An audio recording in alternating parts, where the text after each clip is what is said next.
Les 10 commandements dans le Nouveau Testament et leur équivalent dans le Coran.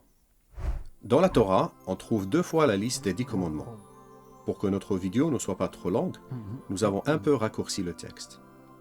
Dans cette vidéo, nous allons voir où se trouvent les 10 commandements dans le Nouveau Testament, c'est-à-dire l'Injil, et leur équivalent dans le Coran. Commençons par le premier commandement. Je suis Yahweh ton Dieu, qui t'ai fait sortir d'Égypte, de la maison d'esclavage. Tu n'auras pas d'autre Dieu devant moi. Dans le Coran, ce commandement apparaît plusieurs fois sous différentes formes. Il est interdit d'associer quelqu'un ou quelque chose à Allah. Il faut le servir lui seul et n'invoquer aucun autre nom. Dans le Coran, Dieu ne se révèle pas sous le nom de Yahvé. Jésus cite indirectement ce commandement lorsqu'il dit qu'il faut servir Dieu seul et que personne ne peut servir à la fois Dieu et Mammon, c'est-à-dire l'argent. Paul écrit aux chrétiens de faire attention à ne pas devenir des idolâtres, c'est-à-dire des adorateurs d'idoles. Dans sa lettre aux Galates, il écrit que les idolâtres n'hériteront pas du royaume de Dieu. Mais pour ne pas rallonger la vidéo, nous allons essayer de ne mentionner que les citations directes. Deuxième commandement. Tu ne te feras pas de sculpture sacrée ni de représentation de ce qui est en haut dans le ciel, en bas sur la terre et dans l'eau plus bas que la terre.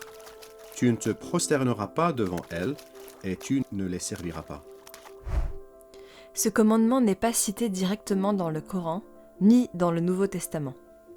Mais dans Romains 1, verset 23, Paul dénonce ceux qui adorent des images d'êtres humains, d'animaux et d'oiseaux. Dans les hadiths, Mohammed dit que ceux qui se font une image d'un être vivant seront punis sévèrement le jour de la résurrection. Troisième commandement. Tu n'utiliseras pas le nom de l'Éternel, ton Dieu, à la légère, car l'Éternel ne laissera pas impuni celui qui utilisera son nom à la légère. Ni le Coran, ni le Nouveau Testament ne citent ce commandement de manière directe. Mais Jésus dit que le nom de Dieu ne doit même pas être utilisé pour jurer. Ne jurez pas du tout, dites seulement oui ou non. D'après le Coran, celui qui n'honore pas un serment qu'il a fait au nom d'Allah doit nourrir ou habiller 10 pauvres ou libérer un esclave. Si cela n'est pas possible, il ou elle devra jeûner 3 jours. Quatrième commandement. Souviens-toi de faire du jour du repos un jour saint. Pendant 6 jours, tu travailleras et tu feras tout ce que tu dois faire. Mais le 7e jour est le jour du repos de l'Éternel, ton Dieu. Le Coran accorde le sabbat aux Juifs. Dans un passage coranique à propos d'Abraham, il est écrit que le sabbat a seulement été imposé à ceux qui divergeaient à son sujet. Dans le Nouveau Testament, Jésus affirme qu'il est le Seigneur du sabbat et qu'il a donc l'autorité sur ce commandement. Le sabbat a été fait pour l'homme et non l'homme pour le sabbat. 5e commandement. Honore ton père et ta mère afin de vivre longtemps dans le pays que l'Éternel ton Dieu te donne. Le Coran exhorte plusieurs fois les enfants à être bons envers leurs parents. Dans les hadiths, la désobéissance aux parents fait partie des péchés les plus graves. Dans l'Injil, Jésus dit plusieurs fois qu'il faut honorer son père et sa mère. Paul fait de même dans sa lettre aux Éphésiens. 6e commandement. Tu ne commettras pas de meurtre. Dans le Coran, on trouve plusieurs fois l'interdiction de tuer des enfants, et de tuer en général. Mais il existe des exceptions où le meurtre est légitime. Jésus cite ce commandement 2 fois, en durcissant la règle. Il suffit qu'un homme se mette en colère contre son prochain pour mériter de passer en jugement devant Dieu et d'être condamné.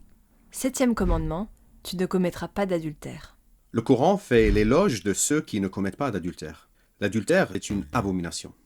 En revanche, il est permis aux hommes d'épouser plusieurs femmes et d'avoir des relations sexuelles avec leurs esclaves. Jésus mentionne ce commandement 2 fois, dont une fois en l'intensifiant. Vous avez appris qu'il a été dit « Tu ne commettras pas d'adultère ». Mais moi je vous dis, tout homme qui regarde une femme pour la convoiter a déjà commis un adultère avec elle dans son cœur. Dans sa lettre aux Galates, Paul compte la débauche parmi les œuvres de la nature humaine qui empêchent les êtres humains d'hériter du royaume de Dieu. 8e commandement. Tu ne commettras pas de vol. Le Coran appelle à ne pas toucher aux biens des orphelins et à peser avec une balance exacte, donc à ne pas tromper son prochain. Jésus cite ce commandement et d'autres en parlant à un jeune homme riche. L'apôtre Paul mentionne lui aussi ce commandement dans plusieurs de ses lettres. 9e commandement. Tu ne porteras pas de faux témoignages contre ton prochain. Le Coran dit que les vrais serviteurs d'Allah ne portent pas de faux témoignages. Ils sont appelés à rendre un témoignage juste, même devant un parent proche. Ce commandement aussi, Jésus le mentionne dans sa réponse au jeune homme riche. Paul exhorte à ne pas mentir. 10e commandement, tu ne convoiteras pas la maison de ton prochain. Tu ne convoiteras pas la femme de ton prochain, ni son esclave, ni sa servante, ni son bœuf, ni son âne, ni quoi que ce soit qui lui appartienne. Le Coran avertit qu'Allah connaît les désirs et les souhaits des hommes. Mais à part ça, ce commandement n'est pas mentionné. Dans l'évangile de Matthieu, Jésus mentionne cette interdiction en lien avec le 6e commandement, lorsqu'il dit qu'un homme qui regarde une femme pour la convoiter a déjà commis un adultère dans son cœur avec elle. Paul cite une version abrégée du commandement « Tu ne convoiteras pas ». Nous espérons que ce survol t'a été utile. Nous aimerions conclure avec une question. Que se passe-t-il lorsque je transgresse l'un de ces commandements ? D'après le Coran, la transgression de certains commandements entraîne un châtiment physique. Par exemple, couper la main d'un voleur. Il est possible de compenser les péchés moins graves par des bonnes œuvres. Les musulmans croient qu'Allah est miséricordieux et prêt à pardonner, mais ils ne sont pas certains d'obtenir le pardon de leurs péchés et l'accès au paradis. L'islam ne leur offre aucune garantie, car il est écrit dans le Coran « À Allah appartient tout ce qui est dans les cieux et sur la terre. Il pardonne à qui il veut et il châtie qui il veut. Et Allah est pardonneur et miséricordieux. » Dans l'Injil, même le plus petit péché d'une personne mérite qu'elle soit condamnée à l'enfer pour l'éternité, car la personne qui obéit à toute la loi mais qui pêche contre un seul commandement est en faute vis-à-vis de l'ensemble. En effet, celui qui a dit « Tu ne commettras pas d'adultère » a aussi dit « Tu ne commettras pas de meurtre ». Si tu ne commets pas d'adultère, mais que tu commettes un meurtre, tu es coupable d'infraction à la loi.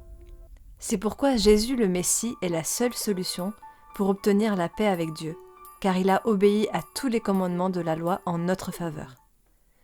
Par sa mort sur la croix et sa résurrection, Jésus a pris sur lui la punition que méritent tous mes péchés. Si tu acceptes de revenir à Dieu et de suivre son Messie, tu as la vie éternelle, car le Messie dit « Je vous le dis, celui qui écoute ma parole et qui croit à celui qui m'a envoyé a la vie éternelle. Il ne vient pas en jugement, mais il est passé de la mort à la vie. »